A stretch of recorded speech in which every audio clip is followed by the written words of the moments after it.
Dijo el presidente Biden, Israel no está solo, Estados Unidos está con Israel. Para hablar de esta visita, de este mensaje también contundente hace ya algunos minutos del presidente Biden, le agradecemos a Andrés Rosenthal. Él es ex subsecretario de Relaciones Exteriores, ex embajador ante el Reino Unido, ex embajador en Suecia y fue también representante de México ante organismos internacionales en Ginebra. Además fungió como embajador para misiones especiales y tiene el rango vitalicio de embajador eminente de México. Muchas gracias por su tiempo, Andrés, y buenos días. Buenos días, Tania. Gusto de estar con ustedes. Gracias, Buenos al días. contrario. ¿Qué significa esta visita del presidente Biden, el presidente de Estados Unidos, a Israel, y este mensaje que ya decíamos respalda contundentemente las acciones de ese país ante el grupo terrorista Hamas? Estados Unidos siempre ha respaldado a Israel desde la fundación del Estado israelí en 1948 hasta esta fecha. No me sorprende que el presidente Biden haya reiterado ese apoyo. Lo hizo, por cierto, en el contexto de el bombardeo que sufrió el hospital en la ciudad de Gaza ayer. Yo creo que usó un término que a mí no me gusta. Habló de que la culpa aparentemente de ese cohete que mató a más de 500 personas en el hospital era un cohete del otro equipo, así lo dijo en inglés, como si fuera un partido de fútbol, ¿no? No me pareció muy apropiado el uso de ese término. Todavía no hay una clara evidencia de que el cohete haya sido o de un lado o del otro lado. Los israelíes dicen que fue lanzado y perdió su camino el cohete lanzado por Yihad Islámica, y Hamas dice que fue un cohete lanzado por Israel. Y ya eventualmente sabremos, porque estas cosas se pueden identificar, pero mientras tanto siguen cruzando culpas. Por otra parte, el tema quizá más importante, más urgente, es el tema de la ayuda humanitaria. Biden anunció que Israel va a permitir la entrada de la ayuda humanitaria que está ya haciendo cola en el cruce de Rafala, el cruce entre Egipto e Israel y Gaza en particular. Entonces, ojalá esto sea ya un hecho y que tanto los egipcios como los israelíes y Hamas permitan la entrada de esa ayuda humanitaria. Y Biden prometió $100 millones adicionales de ayuda. No es mucho, $100 millones se consume en un minuto, considerando toda la crisis humanitaria que hay en Gaza, con ese movimiento masivo de palestinos que tuvieron que mudarse del norte del país al sur. Joe Biden habló de buscar la paz. ¿Esta visita puede incrementar la tensión o puede realmente hacer llegar a la paz? ¿Cuál es su opinión? ¿Se unirán, así como Estados Unidos acude a Israel y muestra su apoyo, se pueden unir otras naciones a cualquiera de los dos lados?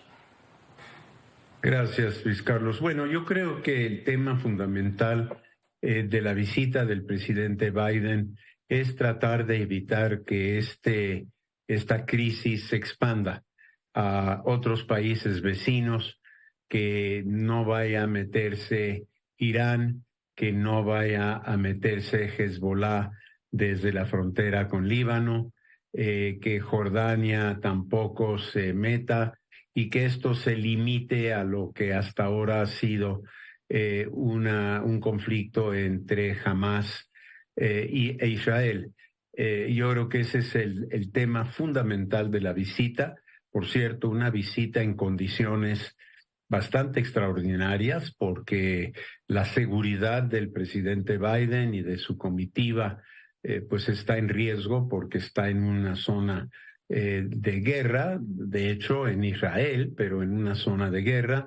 Han caído algunos artefactos, algunos cohetes en Tel Aviv.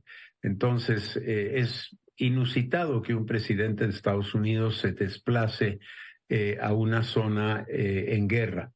Sin embargo, yo creo que el interés de Estados Unidos, de Washington y de los aliados, es decir, los europeos y otros, es de que este conflicto no vaya a ampliarse a una conflagración generalizada en el Medio Oriente. Y por eso hablar de la paz quiere decir, de hecho, que Israel y Hamás se queden limitando la posible expansión de este conflicto.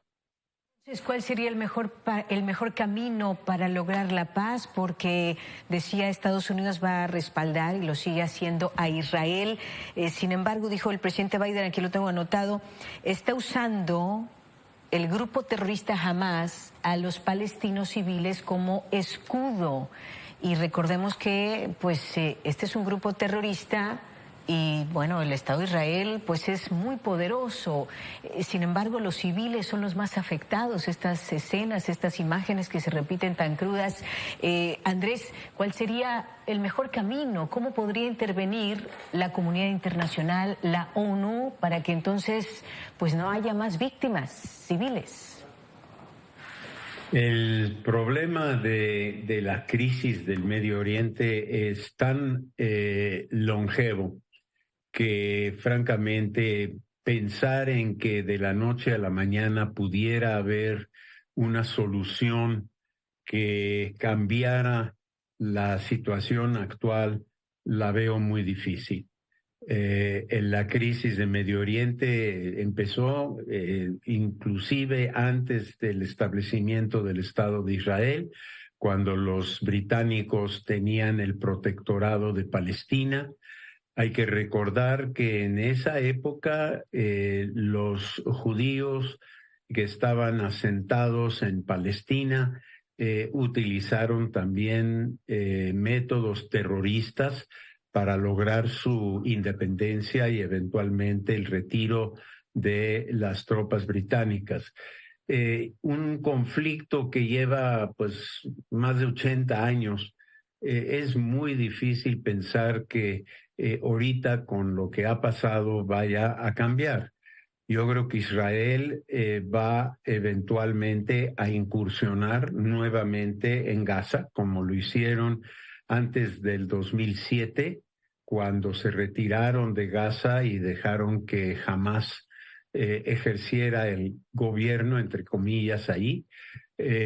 Pero yo veo que toda esta movilización de más de 330,000 tropas israelíes en la frontera con Gaza eventualmente llevará a una incursión. Israel está comprometido a erradicar a Hamás, cosa que también veo muy difícil.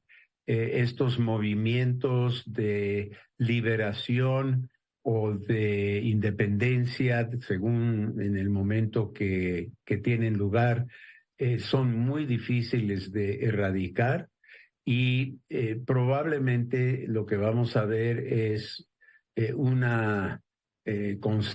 constante aumento en el número de civiles que van a ser víctimas de este conflicto. Brevemente, se nos agota el tiempo, Andrés, pero no quiero dejar de preguntarle la postura de México. Se mantiene neutral, dice que está a favor de la paz el presidente Andrés Manuel López Obrador, pero hay que recordar que hay 2 mexicanos que continúan como rehenes.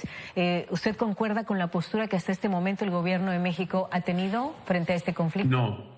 No concuerdo, porque es una posición muy tibia que de hecho no refleja la realidad de lo que está pasando.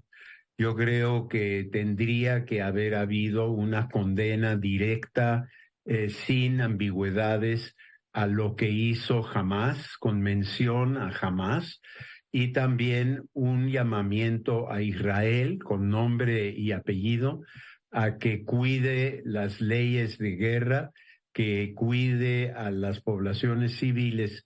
Decir que somos pacifistas y que creemos en la paz es un decir tan general que cualquier país y cualquier lugar del mundo podría decir lo mismo. Yo creo que México tendría que haber tomado una posición más definida, más realista frente a lo que está ocurriendo en esa región. Muchísimas gracias. Gracias por atendernos este enlace, Andrés Rosenthal, ex subsecretario de Relaciones Exteriores, embajador para misiones especiales y rango vitalicio de embajador eminente de México. Muy buenos días. Gracias. Muy buenos días, Luis Carlos. Muchas gracias, Tania. Buenos días. Gracias.